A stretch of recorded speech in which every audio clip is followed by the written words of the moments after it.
ಈಗ ನಿನ್ನೆ ಬಂದಿರುವಂಥ ಆಡಿಯೋ ನಾವೇನಾದರೂ ಹೇಳಿದ್ರೆ ಸುಳ್ಳು. ಬಿಜೆಪಿಯವರಿಗೆ ಕೆಲಸ ಇಲ್ಲ ಮಾಡೋದಕ್ಕೆ, ಭ್ರಷ್ಟರವರು 40% ಹಿಂಗೆ ಏನೇನೋ ಮಾತಾಡ್ತಾರೆ. ಹೇಳಲ್ಲ ಮುಖ್ಯಮಂತ್ರಿಗಳು ರಿಯಾಕ್ಷನ್ ಕೊಡಲಿ ಅಂದ್ರೆ ಮಂತ್ರಿ ಸ್ಥಾನದ ಸ್ಟೇಟಸ್ ಇರುವಂತಹ BR ಪಾಟೀಲ್ರು ಹೇಳ್ತಾರೆ ದುಡ್ಡು ಕೊಡ್ಲಾರದಂತ ಮನೆ ಸಿಗುವುದಿಲ್ಲ. ನೀವೇನು ಮಾಡ್ತಾ ಇದ್ದೀರಿ? ರಾಯ್ ರೆಡ್ಡಿ ಅವರು ಮೊದಲು ಹೇಳಿದರು ಅತಿ ಹೆಚ್ಚು ಭ್ರಷ್ಟಾಚಾರ ಇರೋದು ನಮ್ಮ ಸರ್ಕಾರದಾಗ ಅಂತ.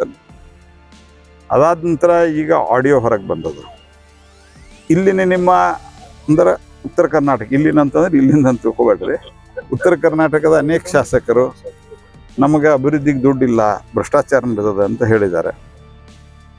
ಈಗ ನಿನ್ನೆ ಬಂದಿರುವಂಥ ಆಡಿಯೋ ನಾವೇನಾದರೂ ಹೇಳಿದ್ರೆ ಸುಳ್ಳು. ಬಿಜೆಪಿಯವರಿಗೆ ಕೆಲಸ ಇಲ್ಲ ಮಾಡೋದಕ್ಕೆ, ಭ್ರಷ್ಟರವರು 40% ಹಿಂಗೆ ಏನೇನೋ ಮಾತಾಡ್ತಾರೆ.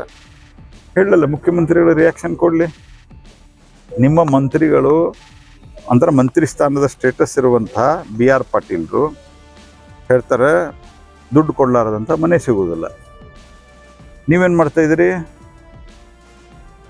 ಮುಖ್ಯಮಂತ್ರಿಗಳೇ? ಅದೇ ರೀತಿ ಟ್ರಾನ್ಸ್ಫರ್ದಲ್ಲಿ ಹಗರಣ ನಡೀತದೆ ಅಂತ ಅವರೇ ಒಬ್ಬರು ಶಾಸಕರು ಹೇಳಿದ್ದಾರೆ, ಕಾಂಗ್ರೆಸ್ ಪಾರ್ಟಿ ಶಾಸಕರು.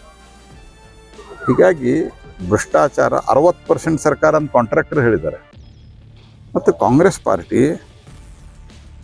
ಇವೆಲ್ಲ ವಿಷಯದಾಗೂ ಸಹಿತ ಸಾಮಾಜಿಕ ಸಮಾನತೆ ವಿರುದ್ಧವಾಗಿ ಕಾಂಗ್ರೆಸ್ ಪಾರ್ಟಿ ಇದೇನೋ. ಉದಾಹರಣೆ ನೆಹರು, ಇಂದಿರಾ ಗಾಂಧಿ, ರಾಜೀವ್ ಗಾಂಧಿ ಇವರೆಲ್ಲ ಉದಾಹರಣೆ ಹೇಳಿದವರು. ಹೆಂಗೆ ಲೆಟರ್ ಬರೆದಾರೆ ಮುಖ್ಯಮಂತ್ರಿಗಳಿಗೆ ಅವರು ಸಾಮಾಜಿಕ ನ್ಯಾಯಕ್ಕೆ. ಮತ್ತು ಅದೇ ರೀತಿಯಾಗಿ ಭ್ರಷ್ಟಾಚಾರದ ಮೊಟ್ಟೆಯನ್ನು ಇಟ್ಟು ಮರಿಗಳನ್ನು ಹುಟ್ಟಿಸಿದಂಥವ್ರು ಕಾಂಗ್ರೆಸ್ ಪಾರ್ಟಿಯವರು. UPA ಒಂದ ಕಾಲದಲ್ಲಿ ಎಷ್ಟು ಲಕ್ಷ ಕೋಟಿ ರೂಪಾಯಿ ಭ್ರಷ್ಟಾಚಾರ ಆಗಿತ್ತು? ಅಂದ್ರೆ ನಾನು ನಿಮ್ಮ ಅಂತಂದ್ರೆ ನೀವು ಅಂತ ತಿಳ್ಕೊಬೇಡ್ರಿ, ಮಾಧ್ಯಮದವರಿಗೂ ಭಾಳಷ್ಟು ಸಂಗತಿ ಹೊಸ ಬಂದ್ಮೇಲೆ ಹಳೇದು ಮರೆತು ಬಿಡ್ತೀರಿ ನೀವು. ಜನ ಅಂತೂ ಮರಿತಾರೆ. 12 ಲಕ್ಷ ಕೋಟಿ ರೂಪಾಯಿ ಸೊನ್ನೆ ಇಡ್ಲಿಕ್ಕೆ ಕನ್ಫ್ಯೂಸ್ ಆಗ್ತದೆ. 12 ಅಂತ ಬರೆದ್ಮೇಲೆ ಮುಂದೆ ಸೊನ್ನೆ ಎಷ್ಟು ಇಡ್ಬೇಕಂತ. 12 ಲಕ್ಷ ಕೋಟಿ ರೂಪಾಯಿ ಭ್ರಷ್ಟಾಚಾರ ಆಗಿದೆ 10 ವರ್ಷದಾಗ ಸೋನಿಯಾ ಗಾಂಧಿ ಅವರ ನೇತೃತ್ವದಾಗ. ಹಿಂಗಾಗಿ ಅಲ್ಲಿ ಮ್ಯಾಲೂ ಹೇಳೋರಿಲ್ಲ ಕೇಳೋರಿಲ್ಲ, ಅವರ ಬೇಲ್ ಮೇಲೆ ಇದ್ದಾರೆ ಸೋನಿಯಾ ಮತ್ತು ರಾಹುಲ್. ಮತ್ತು ಇವ್ರಿಗೆ ಹೆಂಗೆ ಹೇಳ್ತಾರೆ, ನೀವು ನೀವೇನು ಸುದ್ದುಳ್ಳವರಿದ್ದೀರಿ ಅಂತ ಹೇಳ್ತಾರೆ.